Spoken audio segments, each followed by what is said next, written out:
أما بعد فأعوذ بالله من الشيطان الرجيم. بسم الله الرحمن الرحيم. والذين يكنزون الذهب والفضة ولا ينفقونها في سبيل الله فبشرهم بعذاب أليم. يوم يحمى عليها في نار جهنم فتكوى بها جباههم وجنوبهم وظهورهم هذا ما كنزتم لأنفسكم فذوقوا ما كنتم تكنزون. صدق الله العظيم وصدق رسوله النبي الكريم ونحن على ذلك لمن الشاهدين والشاكرين والحمد لله رب العالمين. اللهم صل على سيدنا ومولانا محمد وعلى آل سيدنا ومولانا محمد وبارك وسلم. انتہائی قابل احترام سامعین گرامی، رمضان مبارک کا مہینہ ہے اور عام طور پر لوگوں کا ذہن یہ ہے کہ رمضان زکوٰۃ کا مہینہ ہے، حالانکہ حقیقت میں ایسا نہیں ہے۔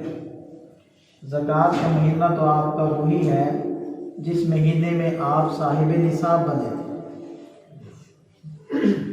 اور چاہے وہ رجب کا مہینہ تھا، چاہے وہ شعبان تھا، چاہے وہ شوال تھا، چاہے وہ ذوالقعدہ تھا، چاہے وہ ذوالحجہ تھا، جس مہینے میں آپ کے پاس اتنی مالیت کہ جس کی وجہ سے انسان صاحب نصاب بنتا ہے، وہ مالیت آپ کے پاس آ گئی تھی، اسی دن سے، اسی چاند کی تاریخ سے آپ کا سال شروع ہوا۔ مثلا یکم رجب کو اگر آپ صاحب نصاب بنے ہیں تو یکم رجب سے سال شروع ہوا، اور اگلے سال جب یکم رجب آئے گی تو آپ نے اپنی زکوٰۃ کا حساب کرنا ہے۔ تو یہ سمجھنا کہ رمضان زکوٰۃ کا مہینہ ہے، یہ غلط ہے۔ اب زکوٰۃ تو ادا کرنی، یا سال تو اس کا پورا ہو رہا تھا یکم رجب کو، اب یہ رجب میں بھی نہیں دے رہا، پھر شعبان میں نہیں دے رہا، اور پھر رمضان میں جا کر اپنا حساب کر رہا ہے۔ اس میں کیا گڑبڑ ہو سکتی ہے؟ مثلا اگر وہ 10 لاکھ کا مالک تھا یکم رجب کو، تو یکم رجب کو اس نے 10 لاکھ کی زکوٰۃ ادا کرنی تھی، لیکن اس نے حساب نہیں کیا، سوچتا رہا کہ جی رمضان میں کروں گا۔ اب 15 رجب کو اس کو کوئی ضرورت پیش آئی اور اس نے 8 لاکھ روپے اس ضرورت میں لگا دیا، گاڑی خرید لی اس میں لگا دیا، گھر کی کوئی مینٹیننس تھی اس میں لگا دیا، اب اس کے پاس بچے صرف 2 لاکھ۔ اب رمضان جب آیا اس نے زکوٰۃ کا حساب کیا تو 2 لاکھ کی مالیت پر وہ زکوٰۃ ادا کر رہا ہے، اور 8 لاکھ کی زکوٰۃ نہیں دے رہا، حالانکہ اس 8 کی بھی زکوٰۃ اس کے اوپر فرض ہے۔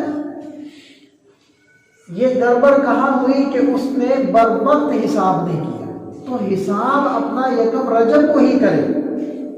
ہاں زکوٰۃ ادا کرنے کے لیے اگر وہ رمضان کے مہینے کا انتخاب کرتا ہے تو ٹھیک ہے، زکوٰۃ رمضان میں ادا کر دے، لیکن اپنا حساب کتاب وہ یکم رجب کو، یا جو تاریخ اس کی سال پورا ہونے کی ہے اس تاریخ پر ہی وہ اپنا حساب کتاب کرے، اور زکوٰۃ بنے کسی بھی مہینے میں وہ ادا کر دے۔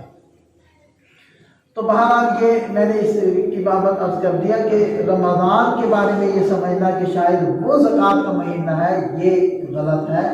ہاں اگر آپ کو یاد ہی نہیں کہ میں صاحب نصاب کب بنا تھا، کچھ ذہن میں نہیں ہے، تو پھر اب یہ ہے کہ اب چاند کے حساب سے آپ کوئی بھی مہینہ منتخب کر لیں، چاہے وہ رمضان کا ہی ہو، چاہے وہ شعبان کا ہو، چاہے وہ رجب کا ہو، کوئی بھی مہینہ وہ منتخب کر لیں، اس کی کوئی تاریخ منتخب کر لیں، بس ہر سال پھر اسی تاریخ میں آپ نے چاند کے حساب سے اپنا حساب کتاب زکوٰۃ کا کرنا ہوگا۔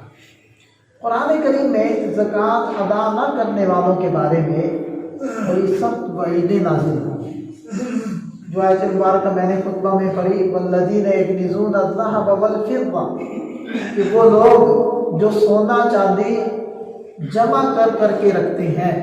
جمع کرنے سے مراد یہاں زکوٰۃ ادا نہ کر کے جمع کرنا ہے، ورنہ زکوٰۃ ادا کر کے، حقوق ادا کر کے اگر کوئی اپنی مالیت بڑھاتا ہے تو اسلام اس کی اجازت دیتا ہے ملکیت کا اختیار اسلام نے دے رکھا ہے، لیکن یہاں جو وعید ہے وہ ان لوگوں کے بارے میں ہے جو حقوق ادا نہیں کر رہے مال کا، سونا چاندی کا، اور مال بڑھانے کی فکر میں ہے، تو ان کے بارے میں ارشاد فرمایا والذین یکنزون الذھب والفضہ، اب وہ لوگ جو سونا چاندی جمع کر کے رکھتے ہیں، ولا ينفقونها فی سبیل اللہ، اور اس کو اللہ کے راستے میں خرچ نہیں کرتے، فبشرہم بعذاب علیم، اے نبی صلی اللہ علیہ وسلم آپ ایسے لوگوں کو دردناک عذاب کی خوشخبری سنا دیجیے۔ یوم یحمى علیہا، یہ وہ دردناک عذاب ہے، یوم یحمى علیہا فی نار جہنم، جس دن کہ وہ سونا چاندی جہنم کی آگ میں تپایا جائے گا، فتقوی بہا، پھر اس سونے اور چاندی کے ذریعے سے جباہہم وجنوبہم وظہورہم، ان کی پیشانی کو، ان کی کروٹوں اور پہلوؤں کو، ان کی کمروں کو داغا جائے گا۔ ھذا ما کنزتم لانفسکم، اور یہ کہا جائے گا کہ یہ ہے وہ خزانہ،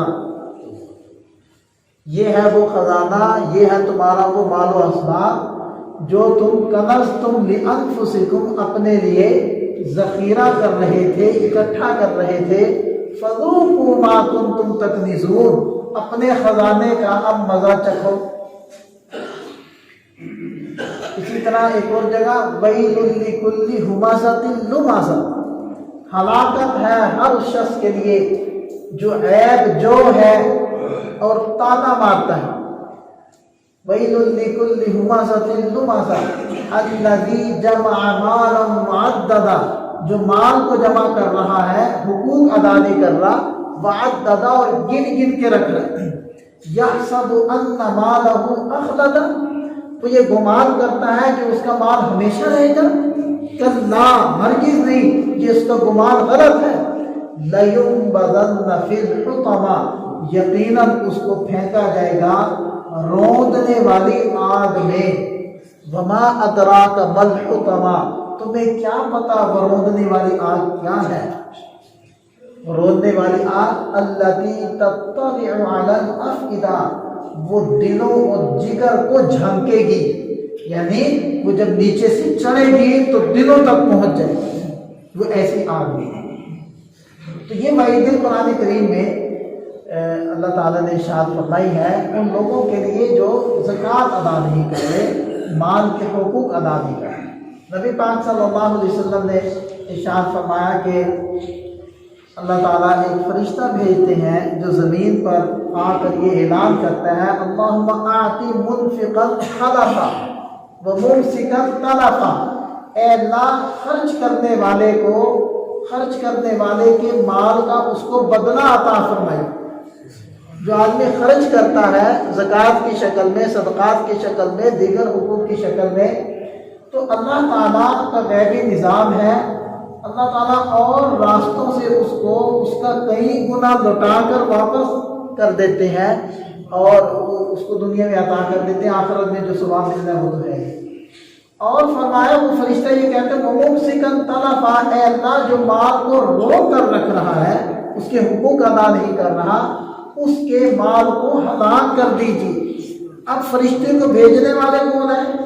اللہ تعالیٰ، اور فرشتہ اللہ تعالیٰ کے حکم سے آ کر زمین پر یہ اعلان کر رہا ہے، تو پھر اللہ تعالیٰ نے اس کی بات کو قبول کیا ہوا ہے تو اس کو یہ بات ذمہ لگا کر بھیجا ہے، تو اس کا مطلب ہے یہ بددعا قبول ہے۔ لہذا جو بات روک کر رکھ رہے ہیں، حقوق ادا نہیں کر رہے، ان کا مال یقیناً ہلاک ہو جائے گا، اور جو حقوق ادا کر رہے ہیں ان کا مال بابرکت ہو جائے گا۔ یمحق اللہ الربا ویربی الصدقات، اللہ تعالیٰ سود کو مٹاتا ہے اور صدقات کو بڑھاتا ہے۔ یعنی بظاہر ہمیں ظاہری آنکھوں سے سود کی وجہ سے مال بڑھتا ہوا دکھائی دیتا ہے، 1,00,000 روپیہ دیا تھا، 1,05,000 مجھے واپس ملا سود لگا۔ اور جو بھی سودی اکاؤنٹ ہے ان سب کا یہی معاملہ ہے، بظاہر مال بڑھ رہا ہے، 1 کروڑ جمع کروایا ہوا ہے، چاہے وہ قومی بچت میں کروایا ہوا ہے، چاہے اور سودی بینکوں میں آپ نے رکھوایا ہوا ہے، سودی اکاؤنٹ کھلوائے ہوئے ہیں، سب کے بارے میں یہ آیت اشارہ کر رہی ہے۔ اشارہ کیا، صراحتاً بیان کرتا ہے، یمحق اللہ الربا، اللہ سود کو مٹاتا ہے۔ تو سود سے مال مٹتا ہے، کم ہوتا ہے، بظاہر گنتی بڑھتی، گنتی ایک طرف سے بڑی اور دوسری طرف سے کئی گنا وہ ایسے اخراجات آدمی پر پڑ گئے۔ دیکھیں اخراجات بھی تو اللہ تعالیٰ ہی ڈالتے ہیں نا، چاہے وہ بیماری کی شکل ہو، چاہے وہ حادثے اور تصادم کی شکل ہو، چاہے وہ کیسز کی شکلیں ہو۔ اب جو کچہریوں میں، عدالتوں میں، جیلوں میں اور ان جگہوں کے اوپر آدمی کا مال جا رہا ہے، بیکار میں، فضول میں وہ ضائع ہو رہا ہے، اور ایسی ایسی بیماریاں، موذی مہلک بیماریاں، اللہ تعالیٰ ہم سب کی حفاظت فرمائے۔ تو آپ میں سے تقریباً سب کو یہ تجربہ ہوا ہوگا کہ کسی ہاسپٹل کے ICU کے اندر اگر کوئی مریض داخل ہو جائے، اللہ تعالیٰ ہم سب کی حفاظت فرمائے، ہم سب کی حفاظت فرمائے، ایک ایک دن کا دکھیوں کے حساب سے رقم جاتی، ایک ایک دن۔ تو یہ سود سے بظاہر مال بڑھ رہا ہے، حقیقت میں ایسے ایسے اخراجات آدمی کے اوپر پڑ رہے ہیں جس سے پریشانیاں الگ رہی اور مال کا زیاں الگ رہا ہے۔ لیکن جب آدمی سود سے بچتا ہے اور زکوٰۃ اور دیگر صدقات وہ کرتا ہے تو بظاہر مال کی گنتی کم ہوتی ہے، لیکن حقیقت میں اللہ تعالیٰ اس خرچ کیے ہوئے مال کے بدلے میں اور مال اس کو دیگر وسائل سے، دیگر راستوں سے اس کو عطا فرماتے ہیں، کئی گنا کر کے عطا فرماتے ہیں۔ 10 گنا کا تو دنیا کے اندر بات ہے، 70 گنا کا آخرت میں۔ تو وہ اور راستوں سے اس کو مل رہا ہوتا ہے، اور صرف یہی نہیں مل رہا ہوتا بلکہ اس کی برکات بڑھ رہی ہوتی ہے۔ برکات بھی 2 طرح کی بڑھتی ہیں۔ ایک برکت تو یہ بڑھتی ہے کہ تھوڑے پیسے میں زیادہ کام ہو جاتا ہے۔ دیکھیں اس کی آپ مثال سمجھ سکتے ہیں کہ تھوڑا وقت پہلے کی بات ہے کہ آدمی ہزاروں جیب میں لے کر جاتا تھا تو شاپر بھر کر وہ بازار سے واپس آتا تھا، بلکہ سینکڑوں سے شاپر بھر جاتے ہیں، اور اب ہزاروں سے نہیں بھرتے۔ مطلب پیسہ تو بڑھ گیا ہے، گنتی بڑھ گئی ہے۔ پہلے مجھے مہینے کے 20,000 ملتے تھے، 25,000 ملتے، پہلے 1 لاکھ ملتے تھے، اب 1.5 لاکھ ہو گئے، پہلے 2 لاکھ ملتے تھے، اب 3 لاکھ ملنے لگ گیا۔ لیکن ان 3 لاکھ سے کیا اتنا آ رہا ہے جتنا 20,000 میں آتا تھا؟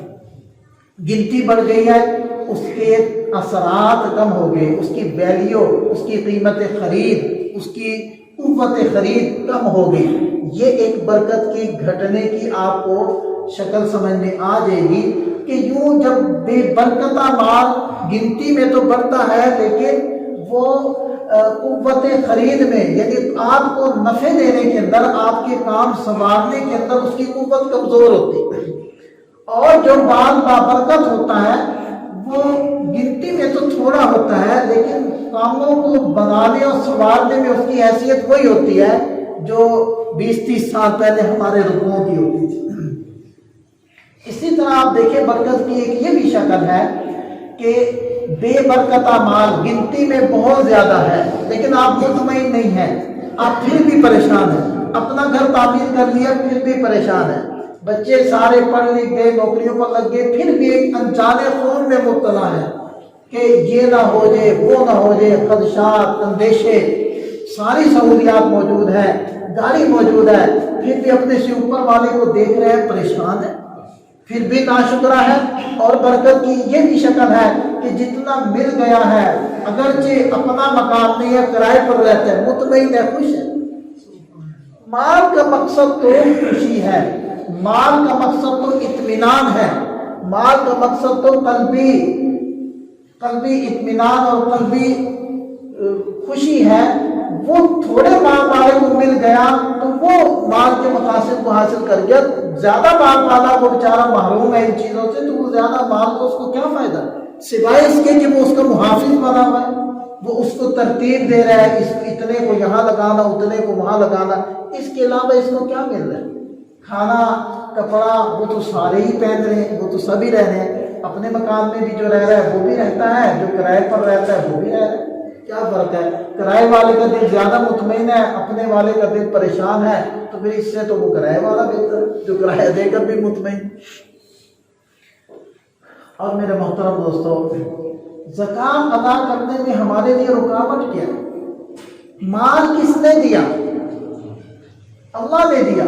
اچھا، کوئی زراعت پیشے سے منسلک ہے تو وہ دانے ڈالتا ہے تو غلے کون اگاتا ہے؟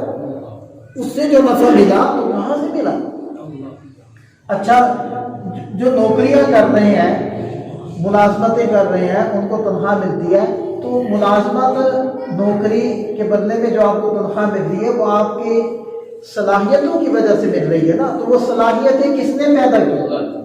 یہ دماغ کی ایک رگ، ایک دھاگا تھوڑا سا ہل گیا تو نہ ہمیں پتہ ہونا ہے کہ ہم نے کپڑے پہننے ہیں، نہ یہ پتہ ہونا ہے کہ میں نے کھانا کھایا ہے نہیں کھایا ہے، تو صلاحیتیں کس نے دی؟ اس نے دی۔ اچھا، اور طبقہ، تیسرا طبقہ ہمارے پاس ہے دکاندار، کاروبار کے ساتھ منسلک۔ گاہک کو کون بیچتا ہے؟ یہ لوگوں کے ذہنوں کے اندر کس نے ڈالا کہ تم کپڑے کی دکان بناؤ، تم جوتوں کی بناؤ، تم مٹھائی کی بناؤ؟ یہ کیا یہاں ٹیلوں کے لوگوں نے بیٹھ کر ایک مجلس لگائی تھی، سجائی تھی، مشاورت ہوئی تھی کہ اس میں طے ہوا کہ تم بیکری بنا لو، تم کپڑے کی بنا لو، تم جوتے کی بنا لو، تم کریانہ اسٹور بنا لو؟ کوئی ایسا ہوا مشورہ؟ کہ کس نے ڈالا دلوں میں؟ اچھا، جو کپڑے کا کام کر رہا ہے وہ کپڑے پر مطمئن ہے، وہ جوتے والے کام کو دیکھتے ہو کہتے ہیں یار یہ مشکل ہے، یہ میرے بس کی بات ہے۔ اچھا، جوتے کا جو کام کر رہا ہے وہ اس پہ مطمئن ہے، وہ کریانہ اسٹور کو دیکھتے ہو کہتے ہیں یہ میرے بس کی بات نہیں، یہ میں نہیں کر سکتا۔ جو جس کام میں لگا ہوا ہے وہ اس پر مطمئن ہے، اس کا تجربہ اس کو حاصل ہے، یہ کس نے کروایا؟ اچھا، پھر جب گاہک آتا ہے، گاہک گھر میں بیٹھا ہے، اچانک اس کے دل میں خیال آتا ہے کہ میں نے چینی خریدنی ہے اور چینی بھی فلانی دکان سے جا کر خریدنی ہے، وہ 15 دکانیں چھوڑ کر آپ کی دکان کے پاس آتا ہے اور آپ سے چینی خریدتا ہے، یہ خیال اس کے دل میں کس نے ڈالا؟ تو پھر سارا پیسہ، ہماری ساری جائیداد کس کی ہے؟ اللہ کی ہے، اللہ دے رہے ہیں۔ اگر اللہ تعالیٰ ہمیں یہ حکم کرتے کہ 2.5% تم اپنی جیب خرچی رکھ لو، اس میں سے اپنے کچن کا خرچ رکھ لو، 97.5% خرچ کرو،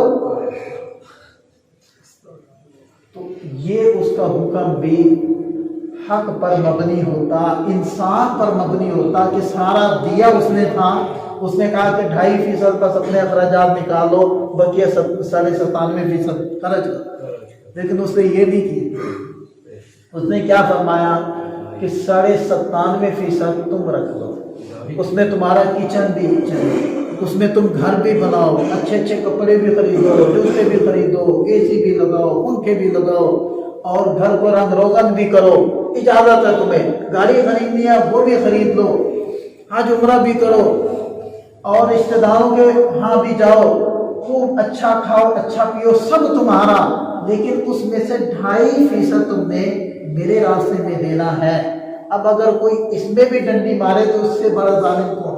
اس لیے تو یہ اتنی وعید ہے کہ اگر 2.5% میں تم دل کی خوشی سے دینے کے لیے تیار نہیں ہو تو پھر یہی خزانہ تپا کر اس سے تمہاری پیشانیوں اور کمروں کو دانا جائے گا، اور تمہیں پھر اس وقت احساس دلایا جائے گا یہ تمہارا گناہ جس کو تم جمع کرتے تھے۔ تو اس لیے ہم زکوٰۃ ادا کریں، صحیح حساب کتاب کر کے زکوٰۃ ادا کریں، اور دل کی خوشی کے ساتھ زکوٰۃ ادا کریں، دل پریشان نہ ہو، دل کے اوپر بوجھ نہ ہو۔ جب ایک فریضہ ادا کرنا ہے تو بشاشت قلبی کے ساتھ زکوٰۃ ادا کریں تاکہ اس کا نفع دگنا ہو کر ہمیں ملے، یعنی اللہ تعالیٰ خوش بھی ہوں، اللہ تعالیٰ راضی بھی ہوں، اور خود ہمارا دل بھی مطمئن ہو۔ کیوں؟ اس لیے کہ اللہ تعالیٰ 97.5% ہمارے پاس چھوڑ رہا ہے، صرف 2.5% کم سے مطالبہ کر۔ تو یہ ساری بات ہو گئی، ترغیب ہو گئی، جس میں ہم نے یہ سمجھ لیا کہ زکوٰۃ ادا نہ کرنے کے نقصانات دنیاوی بھی ہیں، مالی بھی ہیں، اخروی بھی ہیں، اللہ تعالیٰ کی ناراضگی کی شکل میں بھی ہیں، کل قیامت کے دن عذاب کی شکل میں بھی ہیں، یہ سارے اس کے نقصانات ہیں۔ اور خرچ کرنے کے فائدے ہی فائدے ہیں، اور فائدہ یہ بھی ہے کہ مال بڑھے گا، وہ مال دوبارہ سے ہمارے پاس آ جائے گا، بڑھ کر کئی گنا ہو کر آئے گا، اور یہ بھی پتہ چلا کہ اس مال میں برکت آ جائے گی جو ہمارے پاس رہے گا، وغیرہ وغیرہ، یہ سارے فوائد۔ اب ہم آتے ہیں نصاب کی طرف کہ زکوٰۃ کا نصاب کیا ہے۔ تو ذہن میں رکھیے گا 4 اموال زکوٰۃ کہلاتے ہیں: سونا، چاندی، نقدی اور مال تجارت۔ میں تھوڑی تھوڑی ان کی تفصیل کر دیتا ہوں۔ سونا چاندی چاہے زیورات کی شکل میں ہو، چاہے وہ اینٹوں اور ڈلیوں کی شکل میں ہو، چاہے وہ آپ نے تجارت کے لیے خریدا ہو، چاہے وہ اہل خانہ کے استعمال میں ہے، وہ زیور کسی بھی شکل میں ہے، کسی بھی نیت سے ہے، زیور پر بہرحال زکوٰۃ فرض ہوتی ہے۔ سونا چاندی البتہ اتنا آپ نے کرنا ہے کہ جو زیورات ہیں گھر میں، ان کو ایک بار سونار کے پاس لے جا کر ان کی ڈوریاں اور نگینے نگ وہ نکلوا کر اصل سونے کا اور چاندی کا وزن آپ نے اپنے پاس لکھ کر رکھ لیا۔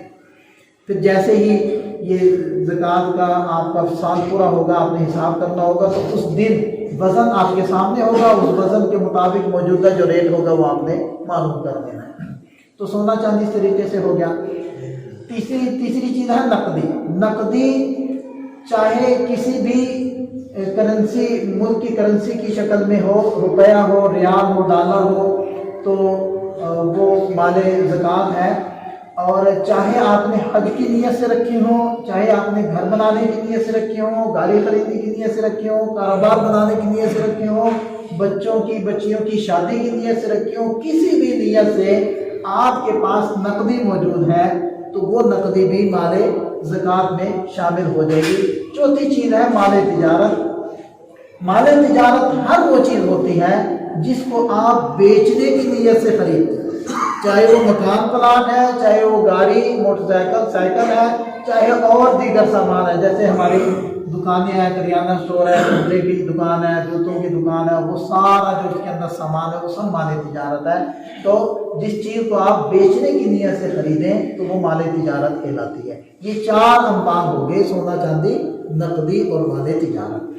کوئی شخص ان 4 کا یا ان میں سے 3 کا یا کسی بھی 2 کا یا کسی بھی 1 کا مالک ہو اور اس کی جو مالیت ہے وہ 52.5 تولہ چاندی کی قیمت کے برابر ہو جائے،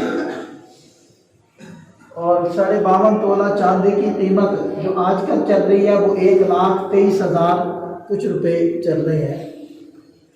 تو آج کے ریٹ کے مطابق اگر بات کریں کہ جس کے پاس سونا چاندی نقدی مال تجارت یہ 4 یا ان میں سے کوئی سے 3 یا کوئی سے 2 یا کوئی سا 1، وہ 1,23,000 کے لگ بھگ ہے، تو اس کی ٹوٹل مالیت پر، صرف اتنی مالیت پر نہیں، صرف ٹوٹل مالیت پر اس کے زکوٰۃ فرض ہو جائے گی اور یہ صاحب نصاب کہلائے گا۔ اور سال گزرنا اس میں شرط ہوتا ہے، تو میں نے یہ شروع میں بتا دیا کہ سال کا حساب کرنا ہے اپنے چاند کے مطابق۔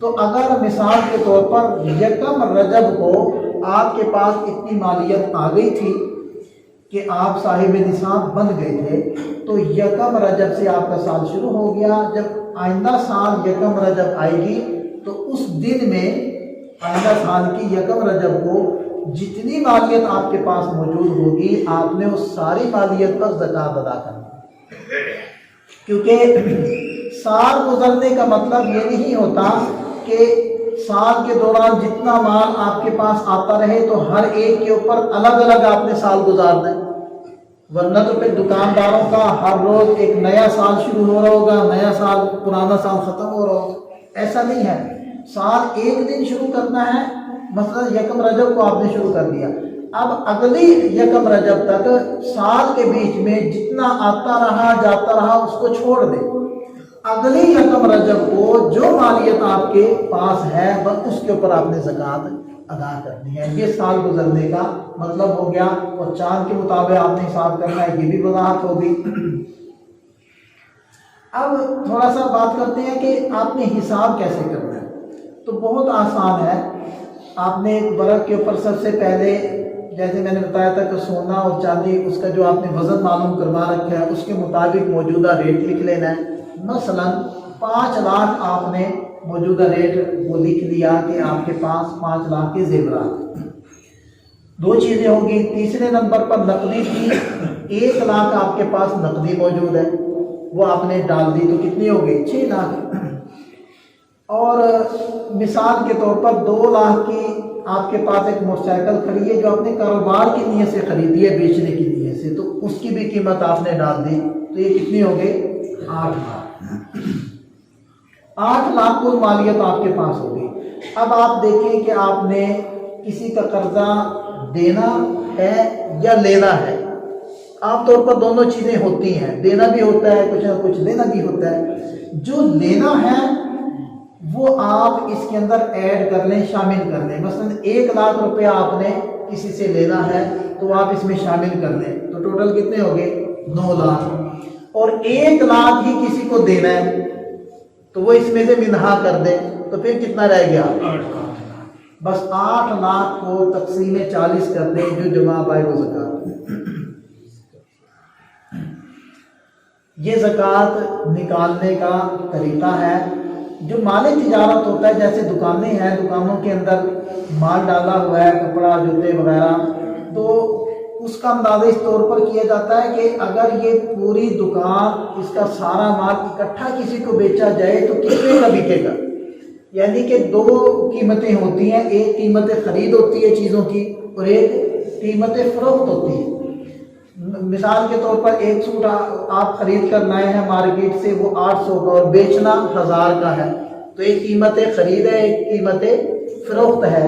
اب 800 کے حساب سے آپ حساب کریں گے یا 1000 کے حساب سے تو نہ 800 کے حساب سے کریں گے نہ 1000 کے حساب سے کریں گے. پورا سٹاک اگر آپ بیچیں تو وہ کس کے مطابق بکے گا 800 کے مطابق بکے گا یا 850 یا 850.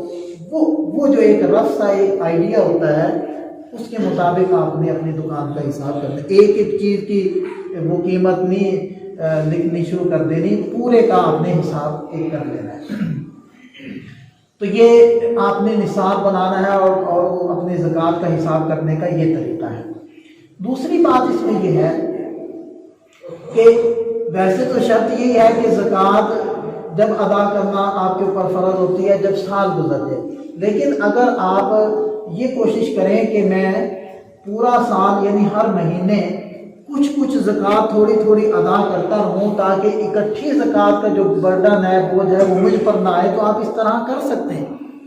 اب مثلا 1 رجب کو آپ کا سال شروع ہوا ساتھ ہی آپ نے 500 یا 1000 ہر مہینے کی زکوٰۃ ادا کرنی شروع کر دی.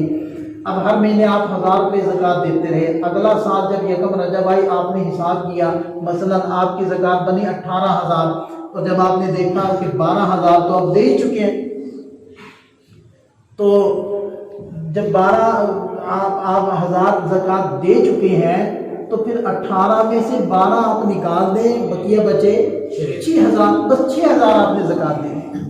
تو سال پورا ہونے سے پہلے بھی آپ تھوڑی تھوڑی کر کے زکوٰۃ دے سکتے ہیں. سال پورا ہو جانے کے بعد بھی آپ تھوڑی تھوڑی کر کے دے سکتے ہیں اور اکٹھی دینا چاہیں تو اتنی ہمت ہو تو آدمی اکٹھا دے دے. اس میں بس ایک بات اور عرض کر دوں کہ یہ جو قرضے والی میں نے بات کی ہے نا, قرضے کے لیے ضابطہ تو یہ ہے کہ قرضہ جب وصول ہو جائے تو تب آپ کے ذمہ اس کی زکوٰۃ دینا فرض ہوتی ہے. مثلا وہی جو ہم نے مثال دی تھی کہ 1 لاکھ آپ نے کسی سے لینا ہے تو 1 لاکھ وصول ہوگا تو زکوٰۃ دینا آپ کے اوپر فرض ہے. لیکن اس کے ساتھ اگلا مسئلہ بھی ہے کہ جب وہ وصول ہو جائے 2 سال بعد 3 سال بعد تو ان تینوں سالوں کی زکوٰۃ ادا کرنا فرض ہوگی جو پیچھے گزر چکی ہے. اس لیے جب وہ تینوں سالوں کی سارے سالوں کی زکوٰۃ وہ فرض ہوگی اکٹھی اور اکٹھے دینا مشکل ہوگا. اس وجہ سے جن قرضوں کی ملنے کی امید ہے آپ سالانہ اپنے حساب کے اندر ان قرضوں کو شامل کریں. ایک تو ان کی زکوٰۃ ساتھ ساتھ ادا ہوتی رہے گی, جب وہ وصول ہوں گے تو اکٹھی زکوٰۃ ان کے اوپر وہ فرض نہیں ہوگی. دوسرا اس کا فائدہ یہ ہوگا کہ جب اس مال کی زکوٰۃ آپ دے رہے ہیں تو اللہ تعالیٰ اس زکوٰۃ کی برکت سے اس قرضے کی وصولی کے اندر بھی آسانیاں پیدا کر رہا ہے، کیونکہ زکوٰۃ آپ دے رہی ہیں، پیسہ کوئی اور استعمال کر رہا ہے، تو اس برکت سے، اس عمل کی برکت سے اللہ تعالیٰ کی ذات سے امید ہے کہ وہ زکوٰۃ، وہ قرض کی وصولی کے اندر آسانی ہو جائے گی۔